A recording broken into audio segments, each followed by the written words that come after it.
Assalamualaikum warahmatullahi wabarakatuh.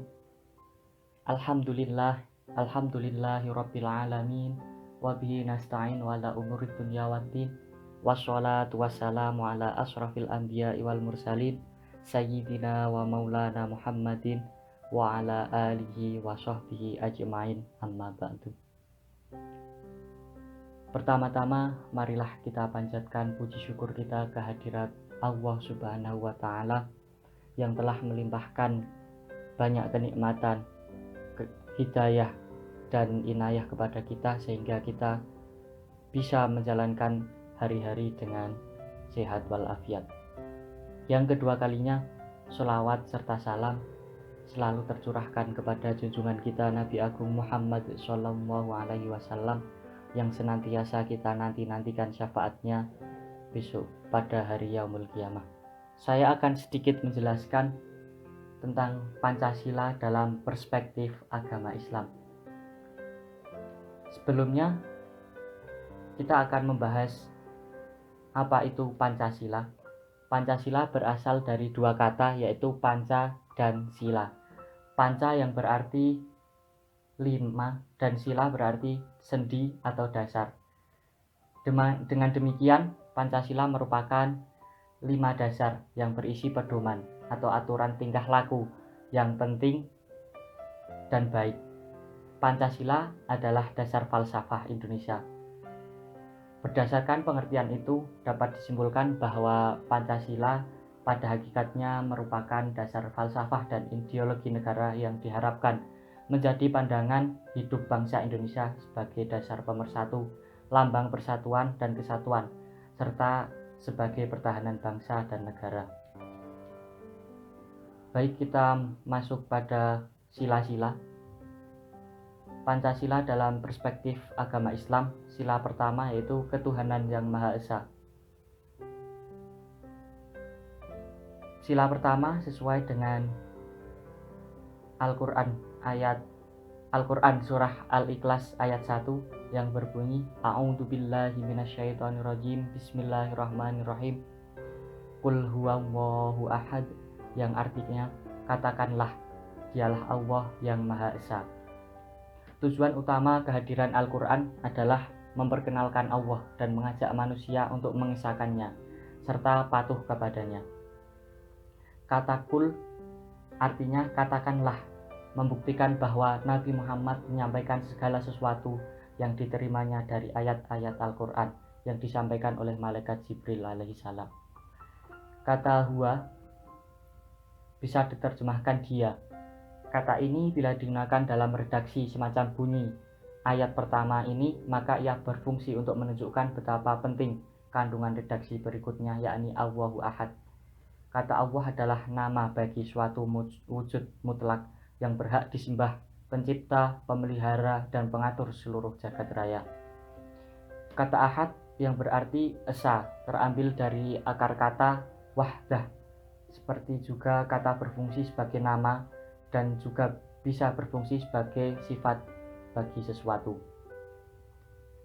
Apabila ia berkedudukan sebagai sifat, maka ia hanya digunakan untuk Allah semata. Dalam ayat ini ditafsirkan kata ahad berfungsi sebagai sifat Allah. Keesaan zat mengandung pengertian bahwa seseorang harus percaya bahwa Allah Subhanahu wa Ta'ala tidak terdiri dari unsur atau bagian, karena bila yang maha kuasa itu terdiri dari 2 unsur atau lebih, maka ini berarti dia membutuhkan unsur atau bagian itu. Yang kedua, sila kedua yaitu kemanusiaan yang adil dan beradab. Sila ini sesuai dengan Al-Quran surah An-Nisa ayat 135 yang berbunyi A'udzubillahi minasyaitonirrajim Bismillahirrahmanirrahim Ya ayyuhalladzina amanu kunu qawwamina bil qisti syuhada'a lillahi walau ala anfusikum awil walidaini wal aqrabin iyakun ghaniyan aw faqiran fallahu awla bihima fala tattabi'ul hawa an ta'dilu wa in talwu aw tu'ridu fa innallaha kana bima ta'maluna khabira. Artinya, wahai orang-orang yang beriman, jadilah kamu orang yang benar-benar penegak keadilan, menjadi saksi karena Allah, biarpun terhadap dirimu sendiri atau ibu bapak dan kaum kerabatmu. Jika ia kaya atau miskin, maka Allah lebih tahu kemaslahatannya. Maka janganlah kamu mengikuti hawa nafsu karena ingin menyimpang dari kebenaran. Dan jika kamu memutarbalikkan kata-kata atau enggan menjadi saksi, maka sesungguhnya Allah adalah Maha mengetahui segala apa yang kamu kerjakan. Dalam ayat ini, Allah mengemukakan nasihat dari segala bimbingan sebelum ini terhadap semua umat beriman, yaitu wahai orang-orang yang beriman, jadilah penegak keadilan yang sempurna lagi yang sebenar-benarnya, menjadi saksi karena Allah, yakni selalu merasakan kehadiran ilahi, memperhitungkan segala langkah kamu dan menjadikan demikian karena Allah. Biarpun keadilan yang kamu tegakkan itu terhadap dirimu sendiri atau terhadap ibu bapak atau kerabat, misalnya terhadap anak atau saudara dan paman kamu sendiri. Jika ia pribadi yang disaksikan itu kaya sehingga boleh jadi kamu harapkan bantuannya, atau dia disegani atau ditakuti, ataupun miskin yang biasanya dikasihi sehingga menjadikan kamu bertindak tidak adil guna memberinya manfaat atau menolak mudarat yang dapat jatuh atas mereka, maka sekali-kali jangan jadikan kondisi itu untuk tidak melaksanakan keadilan, karena Allah lebih utama dan lebih tahu kemaslahatan mereka.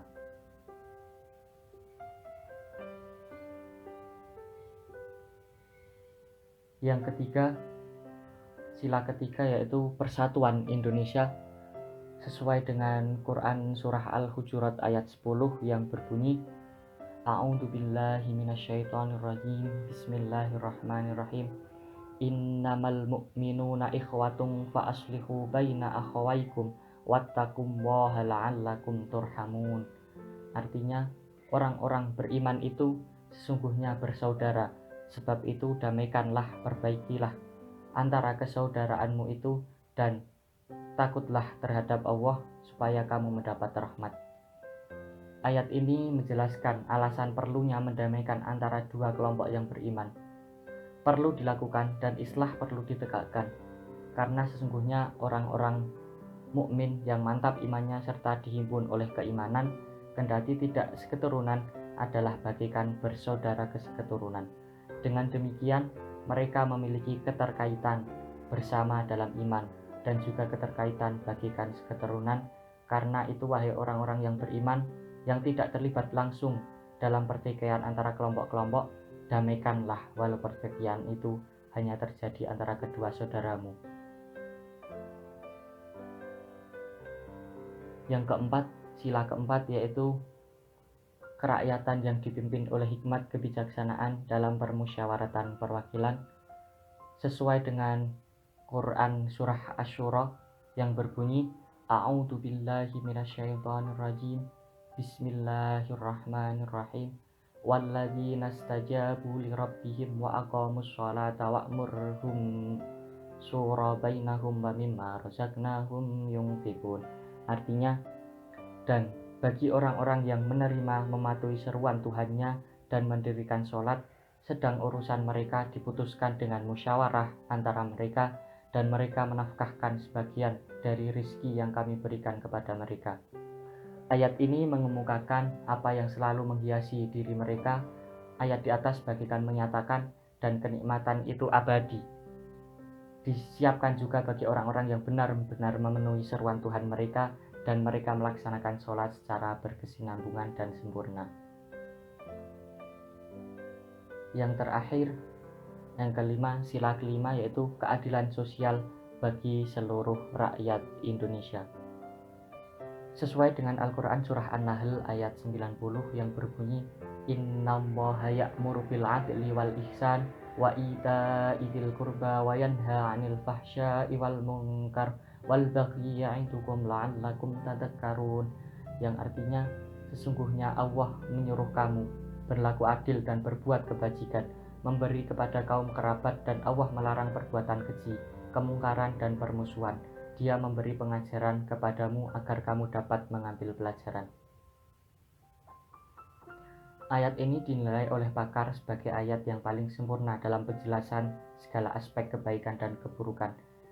Allah berfirman sambil mengukuhkan dan menunjuk langsung dirinya bahwa sesungguhnya Allah secara terus-menerus memerintahkan siapapun di antara hamba-hambanya untuk berlaku adil dalam sikap, ucapan, dan tindakan, walau terhadap diri sendiri, dan menganjurkan perbuatan ihsan yang lebih utama dari keadilan dan juga pemberian apapun yang dibutuhkan sepanjang kemampuan, lagi dengan tulus kepada kaum kerabat, dan Dia yakni Allah melarang segala macam dosa, lebih-lebih perbuatan keji yang amat dicela oleh agama dan akal sehat seperti zina dan homoseksual. Dengan demikian juga kemungkaran, yakni hal-hal yang bertentangan dengan adat istiadat yang sesuai dengan nilai-nilai agama, dan melarang juga penganiayaan, yakni segala sesuatu yang melampaui batas kewajaran. Baik, itu tadi kelima sila Pancasila yang disertai dengan kesesuaiannya dengan ayat-ayat Al-Quran. Sila pertama yaitu ketuhanan yang Maha Esa sesuai dengan Al-Quran yang berbunyi Qul huwallahu ahad, yang berarti dialah Allah yang Maha Esa, yang berarti yakni Indonesia itu mempunyai beberapa agama, dan Indonesia juga sangat menjunjung tinggi toleransi, karena Indonesia tidak hanya didirikan oleh satu agama maupun agama Islam. Indonesia berdiri dengan semua agama, dan Indonesia adalah negara yang beragama. Yang kedua yaitu kemanusiaan yang adil dan beradab. Kemanusiaan yang adil dan beradab sesuai dengan ayat Al-Quran tadi, surah An-Nisa ayat 135, yang memerintahkan semua manusia untuk berlaku adil dan mempunyai adab yang baik dalam kehidupan sehari-hari. Yang ketiga, sila persatuan Indonesia sesuai dengan Quran surah Al-Hujurat, yang memerintahkan untuk mendamaikan saudara-saudara yang bertikai agar persatuan dan kesatuan dalam negara ini selalu terjaga. Yang keempat yaitu kerakyatan yang dipimpin oleh hikmat kebijaksanaan dalam permusyawaratan perwakilan sesuai dengan Al-Quran surah Asy-Syura, yang memerintahkan untuk menyelesaikan masalah dengan musyawarah dan mengemukakan pendapat mereka di depan umum. Sila kelima, keadilan sosial bagi seluruh rakyat Indonesia sesuai dengan Quran surah An-Nahl ayat 90, bahwa Allah menyuruh adil kepada semua orang, baik orang muslim maupun non-muslim, dan Allah juga melarang perbuatan keji dan kemungkaran serta juga permusuhan. Sekian tadi penjelasan tentang Pancasila dalam perspektif agama Islam dari saya. Apabila banyak kekurangan, saya mohon maaf.